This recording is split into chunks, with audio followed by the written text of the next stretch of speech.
so many questions, especially about the authenticity of it. It's unsigned, and nobody so far has said that it's definitely at his hand. We start out by saying it's not been verified as being written by Epstein, who was facing decades in prison on the federal charges that he recruited and sexually abused dozens of underage girls. You can see it right here on your screen.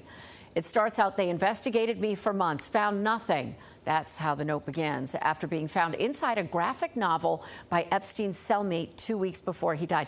The next line, difficult to read, but it continues, it is a treat to be able to choose one's time to say goodbye.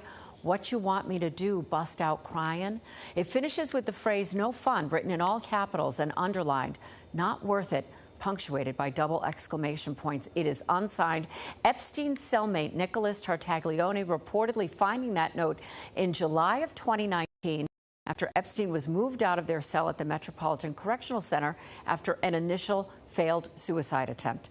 Tartaglione is a former New York police officer serving a life sentence for killing 4 men connected to cocaine trafficking operation. He turned them over to his attorneys, who later submitted it in court filings.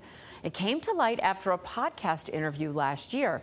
A federal judge just ordering it to be released after a New York Times request. Now, Epstein died by suicide in August of 2019, and a series of missteps by jail staff were cited at the time for allowing Epstein to end his life. Notably, the investigation and the lengthy reports generated after Epstein's death do not include any mention of this note. And we know there was so much attention that was focused on it at the time. Right. It's puzzling because found 2 weeks before after his initial suicide attempt. So you would assume folks within the jail were on alert that that could be a possibility.